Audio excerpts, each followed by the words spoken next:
Groucho's Hotline, because been looking very forward to having a chance to talk with Alex Newman. He is an author of many, many books. He's coming to Columbia to speak about a number of different topics. One of the things that I'm fascinated hearing him talk about is one of the books that he's recently been a part of, Crimes of the Educators. He's talking about some of the myths, some of the things associated and what's being taught in our schools across the country. He joins us now on the Groucho's Deli Hotline. Alex, it's a pleasure and a privilege to have you here on The Point. Good afternoon. Hey, thank you so much for having me. The pleasure is all mine. Well, thank you for saying that. Let's talk a little bit about you first. And you've written a number of books, and you do a lot of different media, and you travel, and you speak about all this different stuff. Are you just some kind of quack conspiracy theorist, or are you a guy? Obviously, I'm saying that facetiously. I've read your stuff, and I'm very impressed with it. Or are you a guy that I mean, where do you base all this in? Where do you look for your material? Yeah, well, thank you very much for the opportunity to speak on it. And I kind of cheated on this because I'm standing on the shoulders of Dr. Samuel Blumenfeld. He's the guy I co-wrote Crimes of the Educators with, and he died at age 90 after spending 50 years of his life researching what was happening in the education system. So he wrote 13 books on education, and then it was a great privilege and an honor to work with him on the last book he ever did, Crimes of the Educators, which we co-wrote. And so basically he covered the past, the history of how we got to this existential crisis that we're now facing with the catastrophe going on in education. And then I covered what was going on at that moment all the way through what was coming, which is this kind of global indoctrination system. And the United Nations is now, shouting this from the rooftop. So there's no conspiracy, because that by definition requires secrecy. And so I'm kind of standing on the shoulders of a giant here.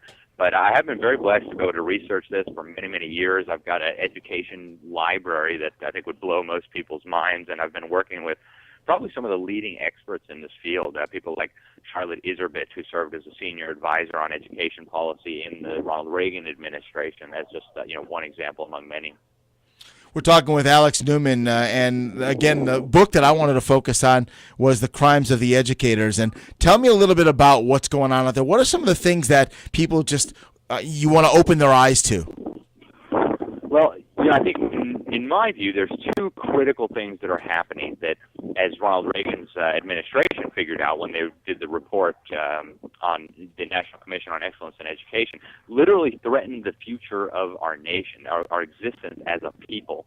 And they actually wrote in this commission, in the report, A Nation at Risk, that if a foreign power had done this to us, we would have considered it an act of war. And in fact, I think we should view it as an act of war, even though it was mostly domestic forces that imposed this. But you have kind of two broad areas that you can divide it into. One is what we call the deliberate dumbing down of America.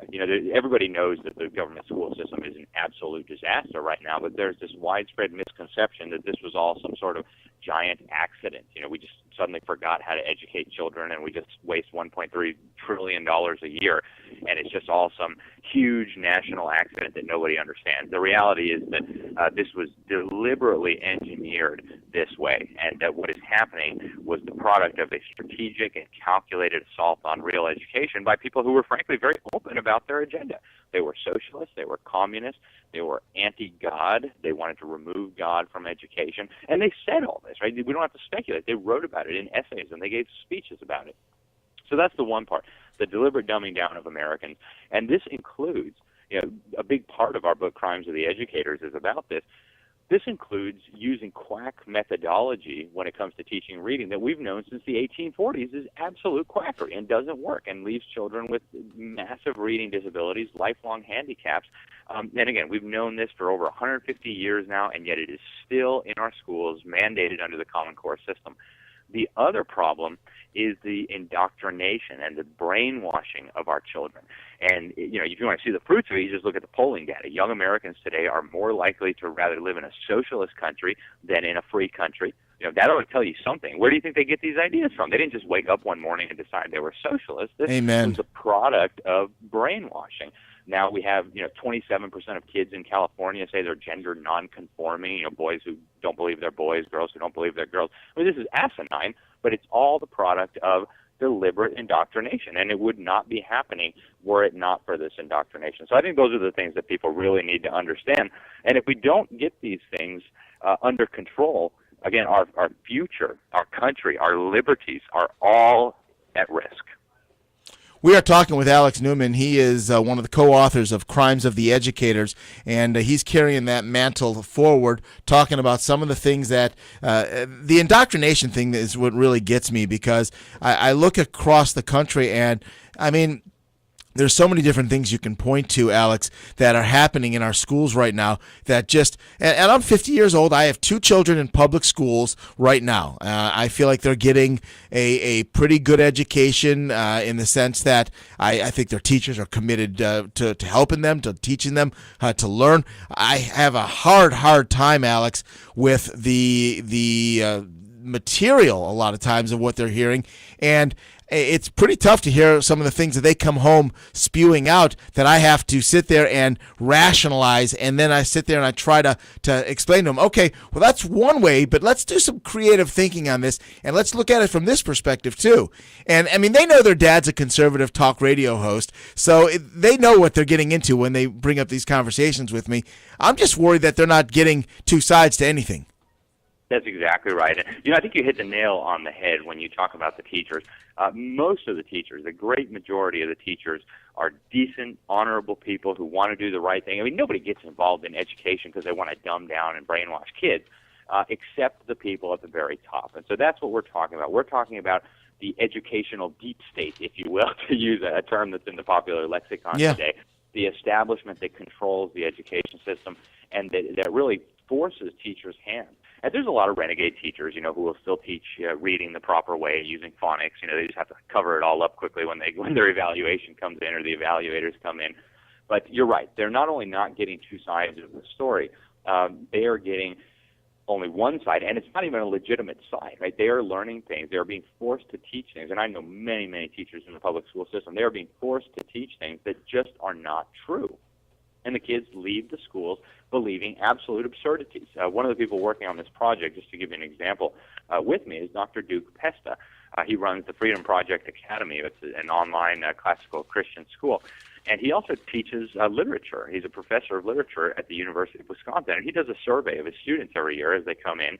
And he said more than half of his students coming out of these high schools believe that America invented slavery. Right? They have no idea that the principles America was founded on, this idea that God created us equal and endowed us with inalienable rights. They have no idea that these are the principles that led to the abolishing of slavery all over the world, something that had been ubiquitous throughout human history.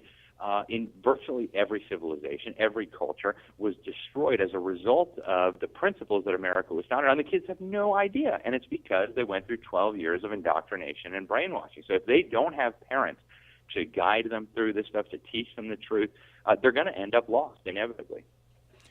Talking a couple more minutes with Alex Newman. He is a really intelligent individual that puts things into terms. What I've enjoyed watching some of your pieces on YouTube and just learning more about you as I was getting ready for our conversation today, Alex, is you're real good. You do a nice job of taking some of these things that could be over a lot of people's head or that they don't think, I should say, is really out there, and you put it into terminology and you put it into life experiences that people can really relate to. And I just, as a parent of, like I say, a 15-year-old and a 13-year-old, I appreciate the way you forgive me, but you dumb it down for me. For a layman, you really do a good job of putting it into terminology I can understand. Well, thank you, Kevin. I appreciate that. I just gave a talk at a school, at a Christian school in Georgia, and so I had the opportunity to talk to kids probably ranging from 8 to maybe 15 or 16. It's a little bit of a challenge sometimes to go like that, but I think it's important because everybody needs to understand this. This is an issue that affects everyone. It transcends all the issues we care about. It affects young children and it affects elderly Americans. It affects everybody. And we're all in the same boat. If you think of America as a boat, we're all in the same boat. And if it goes down, we're all going down with it. So we all have a responsibility to understand this. And I really appreciate you allowing me to come on the program and talk about this. Absolutely. Now, you're coming to Columbia. You're going to be doing a speech on Wednesday evening, right? That's right. Yep, it'll be at the Evangelical Church of Columbia. And actually, if you give me one moment, I can give out the details. It'll be at the Columbia Evangelical Church, which is at 1013 Barnwell Street, and it begins at 7 p.m. sharp. Wonderful. And if people want to get tickets to that, get involved, is there a website or a phone number or something that they can do? And also, Alex, is there something where people can learn more about you? Where would you want me to direct folks to learn more about you with a website?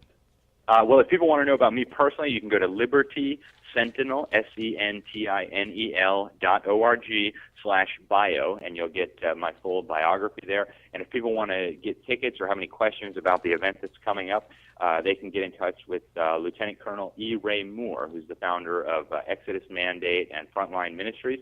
His phone number, and he's one of the organizers of this.